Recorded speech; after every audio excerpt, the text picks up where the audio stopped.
This is Bone Chillers to disturb your dreams. Dare to join us? Click subscribe, ring the bell. But remember, we cannot guarantee your safety from the nightmares that await. Prepare to be thrilled, chilled, and filled with a sense of dread you'll find nowhere else. Welcome to the darkness. We've been waiting.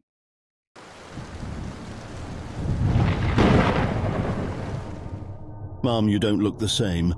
It started innocently enough.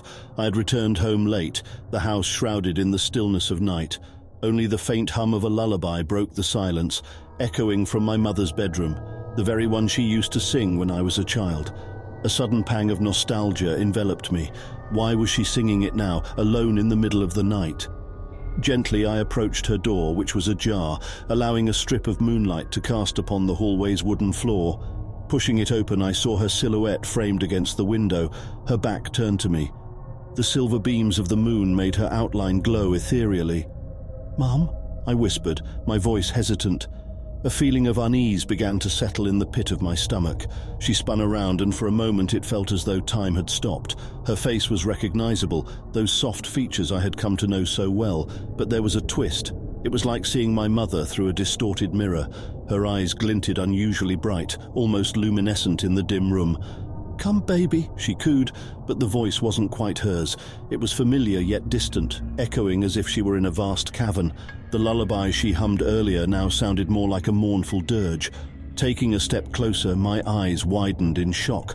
Her skin moved as though there were things crawling underneath, shifting and changing. It was as though the texture was constantly in flux, transforming into patterns and surfaces I couldn't recognize. Was it scales, feathers? It seemed to change every time I blinked. Panic surged. "Mum, are you okay?" "Baby, why so scared? It's just Mummy." Her words dripped with a broken, mocking cadence. Instinctively, I backed away, only to trip over a forgotten shoe, crashing to the ground. As I scrambled to my feet, my mother, or whatever it was, moved closer, her skin continuing its grotesque dance. I rushed out, slamming the door behind me. Every room I tried to hide in, she followed. The once comforting hum of her lullaby was now a haunting siren's call that echoed through the house. The words changed, becoming more insidious. "Baby, why run? It's just Mummy." The living room seemed like a sanctuary. I rushed to the telephone, dialing the number for my father, who was away on a business trip. The line buzzed for what felt like an eternity before he finally answered. "Dad, something's wrong with Mum. She's not herself." But the voice that responded was not my father's. It was hers, that distorted mockery of my mother's voice. "Why call Daddy? It's just Mummy." My heart raced. The line went dead. I dropped the phone, hearing the lullaby growing louder, closing in. With nowhere else to go, I dashed out the front door into the cold night. The front yard was bathed in the glow of the full moon, but as I glanced back at the house, I saw her. She was everywhere, peeking from behind curtains, her silhouette distorted by the windows, her song carrying through the night. Driven by adrenaline, I ran down the street, every shadow cast by the moonlight looking like her. My once familiar neighborhood became a labyrinth of fear. Trees looked like her, the wind sounded like her, and the very ground beneath my feet felt as if it would give way and swallow me whole. Exhausted, I finally stumbled upon a playground. The slide, swings, and sand felt safe. The memories of childhood returned, the days when my mother's lullaby truly was a beacon of comfort. But as I sat on a swing, catching my breath, I noticed the sand below me began to shift, molding and shaping into a familiar yet distorted face, her face. The lullaby resumed. "Baby, why run? It's just Mummy." Suddenly a hand grabbed mine, pulling me up. I screamed, ready to fight, but it was my neighbor, Mrs. Patterson, an elderly woman known for her night walks. "What's wrong, dear? Why are you out so late?" I pointed to the playground, but the sand was just sand and the night was silent. I saw something," I panted, my voice trembling. "In my house. It looked like my mum, but it wasn't." Mrs. Patterson studied me with sympathetic eyes. "Come, dear, let's go home." "But you've always had such an active imagination," she said gently. As we walked back, the street seemed normal again. Upon reaching my house, Mrs. Patterson opened the door. It was quiet, peaceful, no trace of the horror from earlier.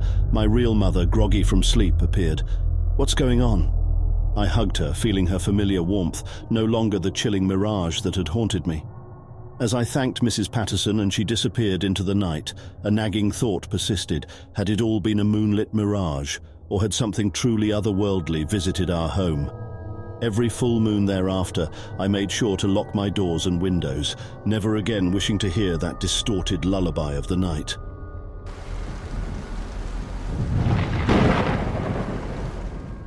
Alien looking in my window. Every night for the past month I've seen it. The creature with greyish flesh and those haunting, milky, bulbous eyes, always watching me from my bedroom window.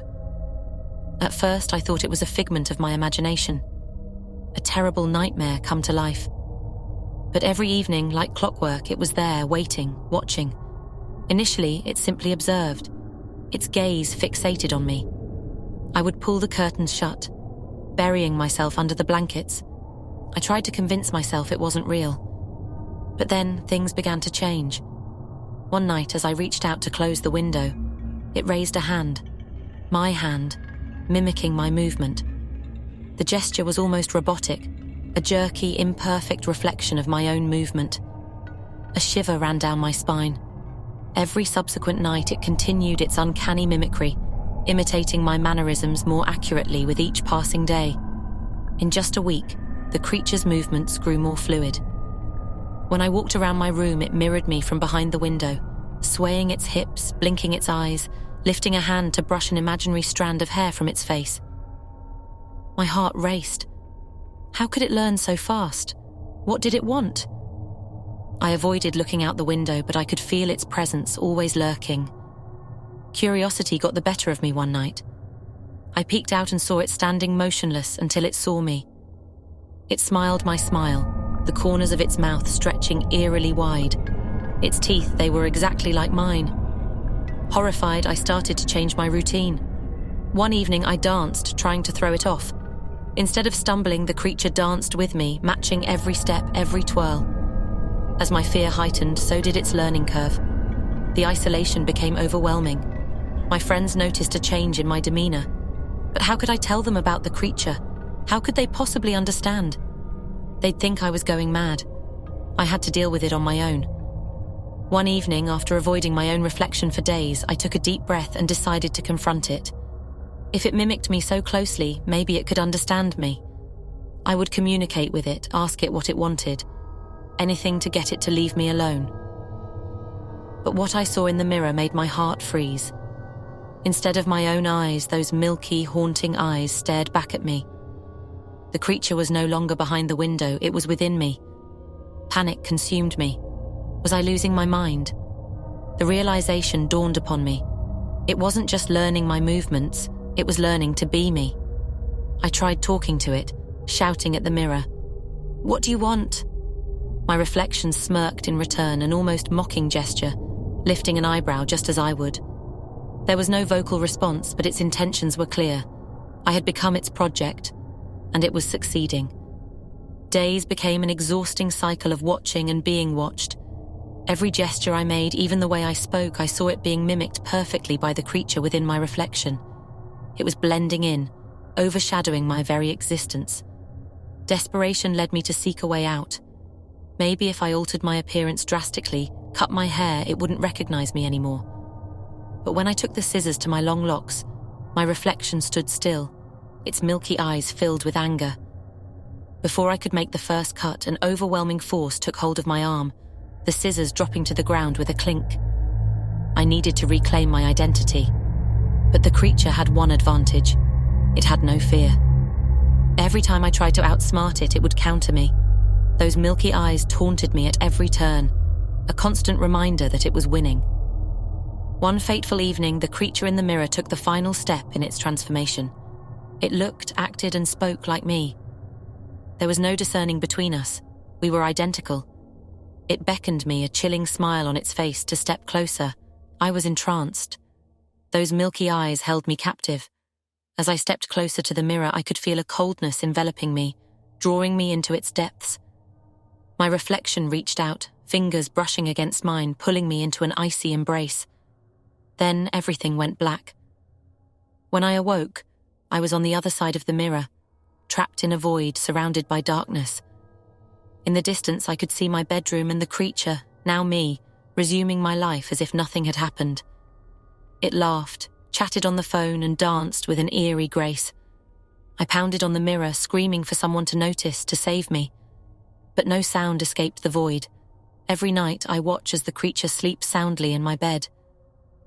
I can only hope that one day someone will see past those milky eyes and realize the truth. Until then, I remain a prisoner in my own reflection, haunted by the eyes of obsession.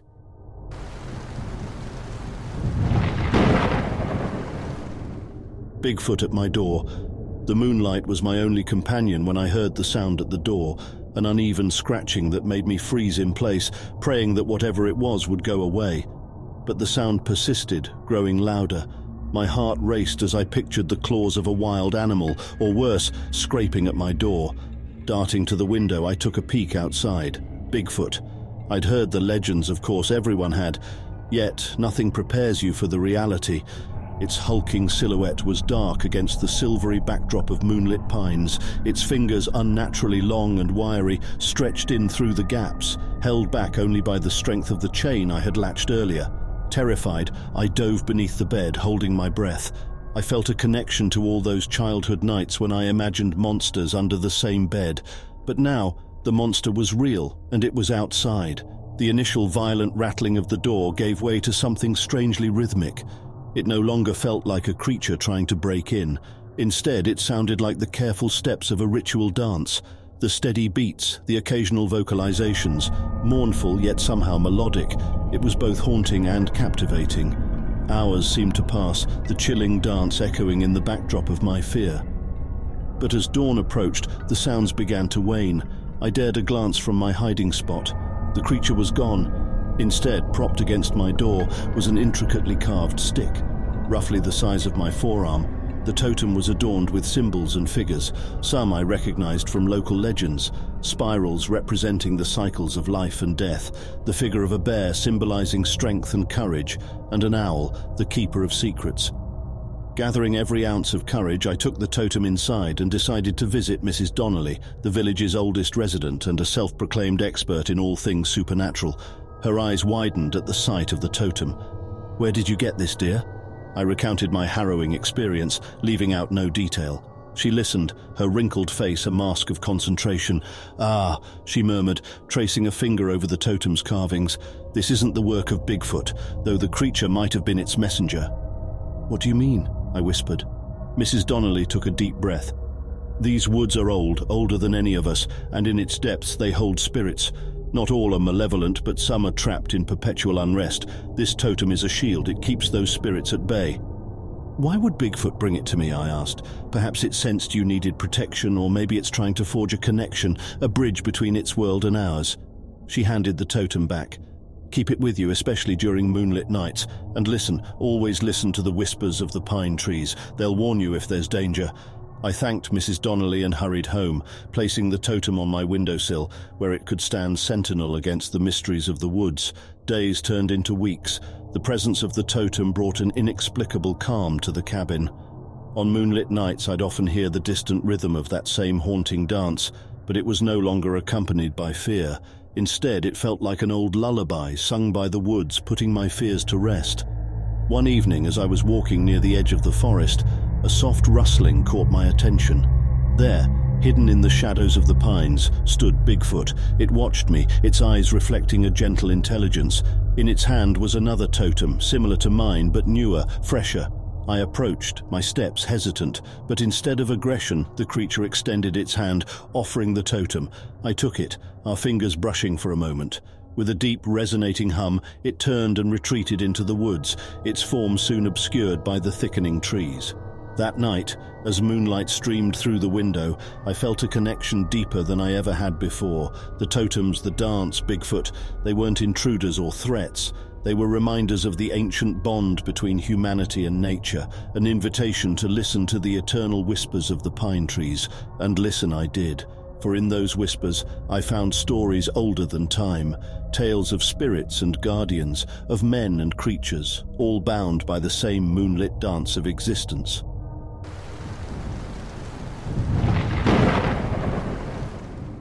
The exchange, one story, one wish. That had always been the agreement. At first, I thought I'd stumbled onto the world's best-kept secret. A tiny, shadowed creature with bright yellow eyes that glistened in the dark like twin suns. It would emerge each time I lit the candle. The first time it happened, it scared me. A sudden movement in the corner of my room, and then that raspy voice.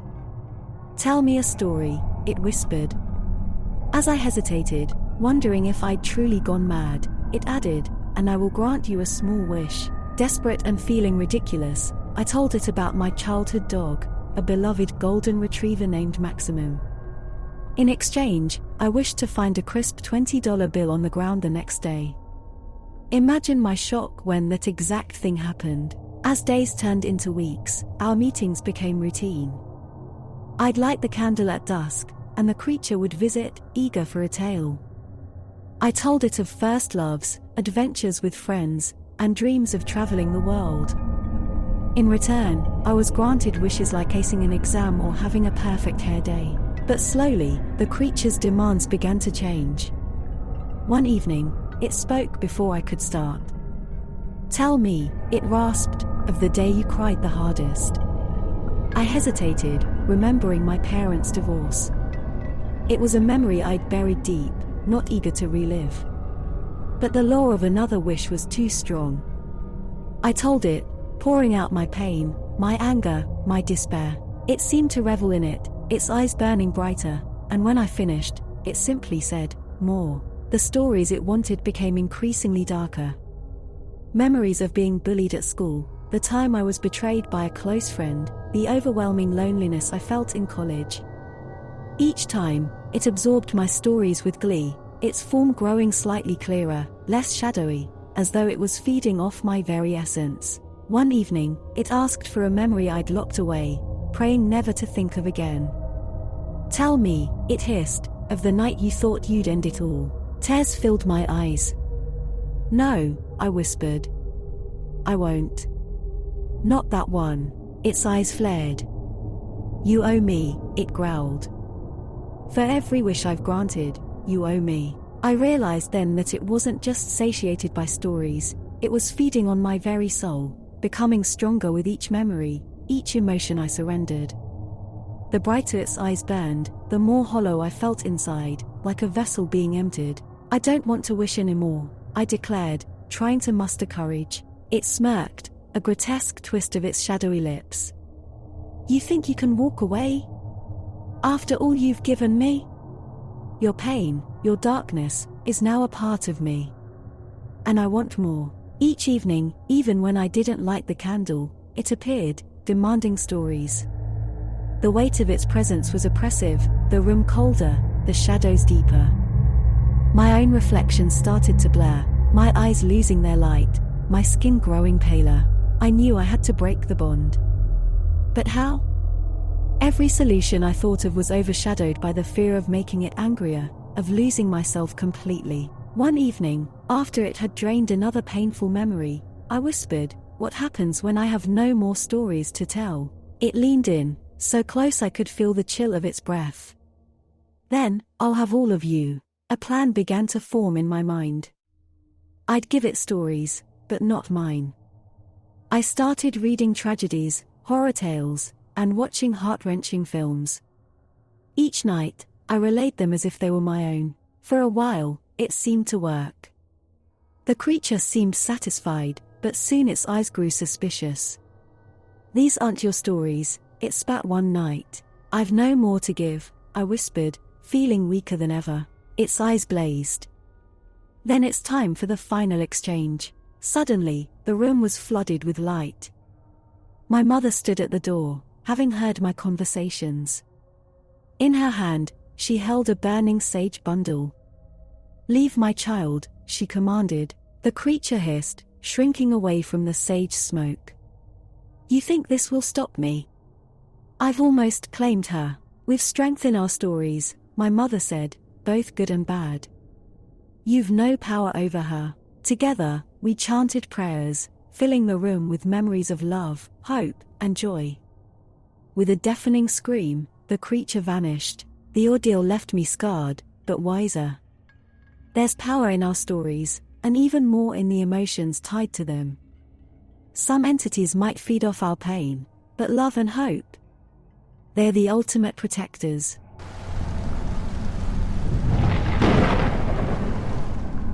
Alien woman in my room. Waking up, I found myself bathed in an ethereal glow emanating from the center of the room.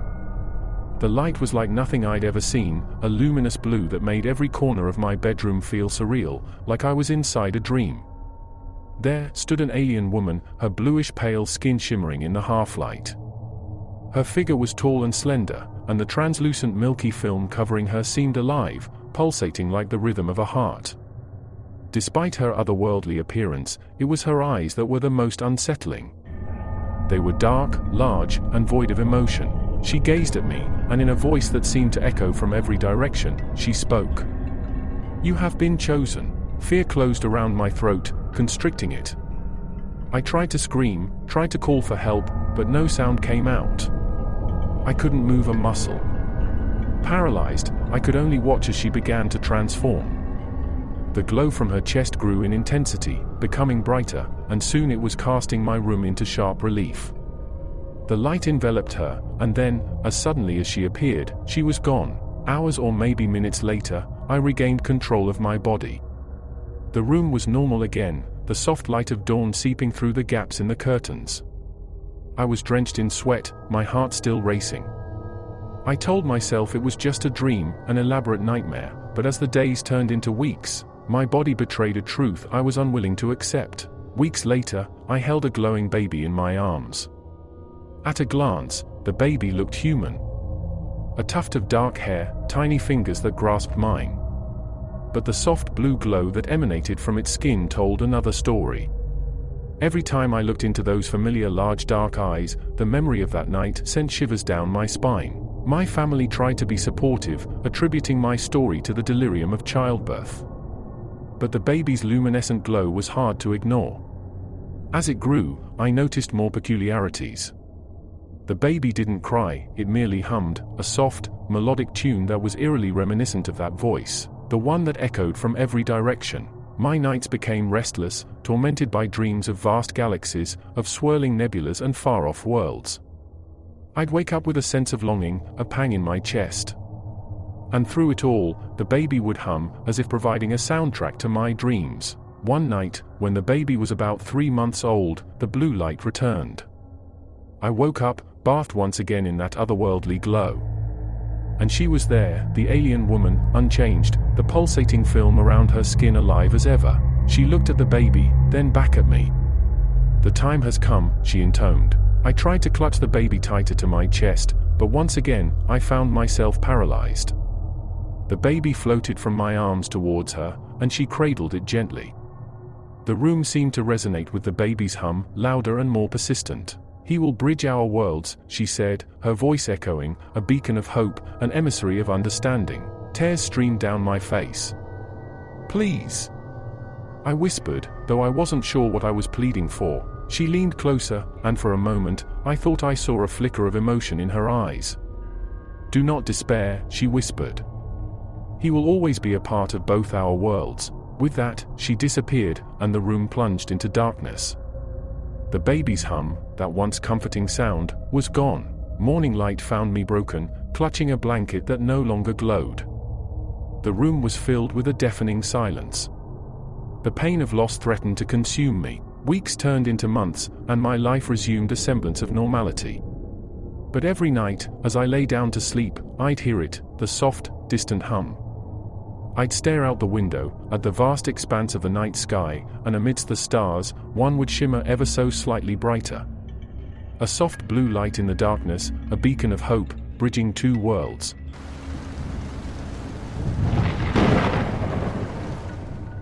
Thank you for watching, and remember, the darkness awaits. Until our paths cross again, stay fearful and stay subscribed.